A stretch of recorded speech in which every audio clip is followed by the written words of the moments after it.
expertise. So part of the problem is that there's a lack of respect, I think, among policymakers for the impact of the choices that they make, the decisions that they make, and a lack of understanding how that there are people out there that have devoted their lives to understanding how to solve these problems and not including them, not giving them the ability or the opportunity to really be able to solve these problems in a way that's going to work well for the general public. Right. And getting back to this particular issue, I mean, for example, in my experience, how I would have done this as an IA, if I were a policymaker, first thing I would have done would have been, a little pilot, right? So, I'm sorry, the first thing we would have done would go out and observe, actual people on the subway, which is something that, clearly they're not doing, because if they had, they would have been, constantly being bombarded with this noise at almost every subway stop, right? It's interesting. They didn't take into consideration the urgency that people felt in getting out. Okay. Yeah, exactly. Or just understanding how people operate, because basically the people who are causing the noise, they're long gone, and the noise continues for several minutes, and so everybody who's still in the station has to, it's the people who are to deal with this, right? Nothing to do with it. They're just standing on the platform, right? So the first thing would have done would just have been, observation, very simple. The second thing would have been, kind of a prototype. I mean, frankly, the one thing that they did do right was to not reinvent the wheel. They went out and they took an analogous solution. The problem is, analogous solutions usually don't translate directly. They require usually some kind of modification, some kind of tailoring for the design for the new context. Because that analogy is inherently in a different context, right? So now we have a new context, and context is one of the cornerstones of what is going to determine, impact a design choice. So in this particular case, the issue is time. Time is a fundamental factor here, because the reason why these people are just plowing through these doors, they don't care if the alarm goes off, because it saves them a little bit of time. It saves them maybe 10 seconds, 20 seconds, maybe 30 seconds. Basically, the equivalent of the time would have taken them to wait. Well, let me actually explain that the turnstiles, they're basically, in New York, when you're exiting a subway, you get in line, especially during the busy time, to exit the turnstiles.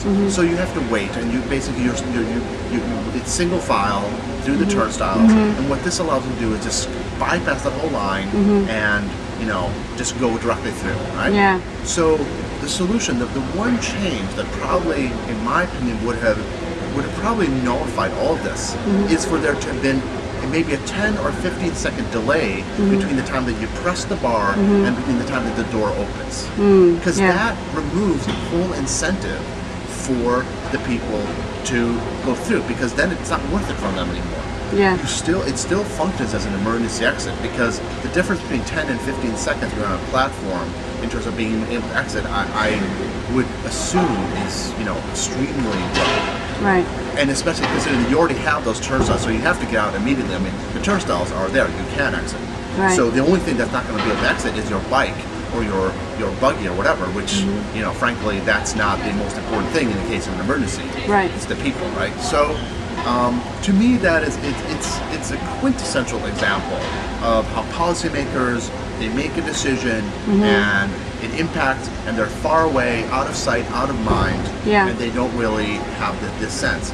And of course, the reality is this is just one example of something that is ongoing. This is an ongoing problem. This is it's general. It's not just at the MTA. It's not just about New York City.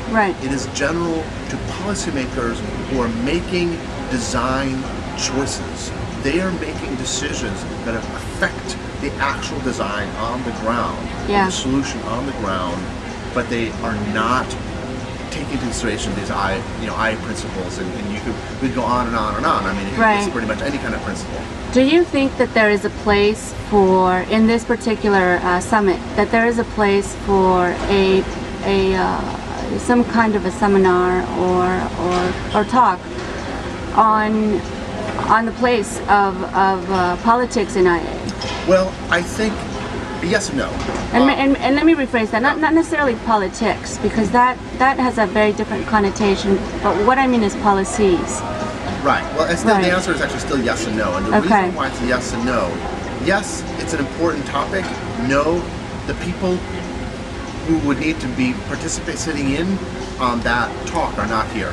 Right. So the problem is, with IA and policy is that for that to work, that needs to be at a different conference. That needs to be at whatever conference these policymakers may attend. Good point. Yes.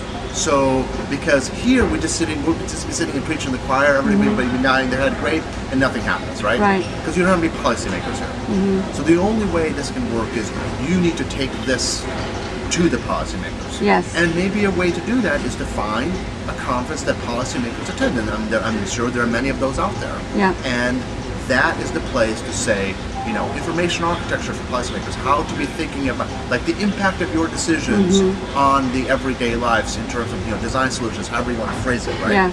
That to me is the place. That's how so we take it to them, right? So that's how we do it. That's a really good point. Well, thank you so much for your time. Yeah. We'll be posting these, and we'll let you know when they go up. Thank you. Fantastic. Thank you.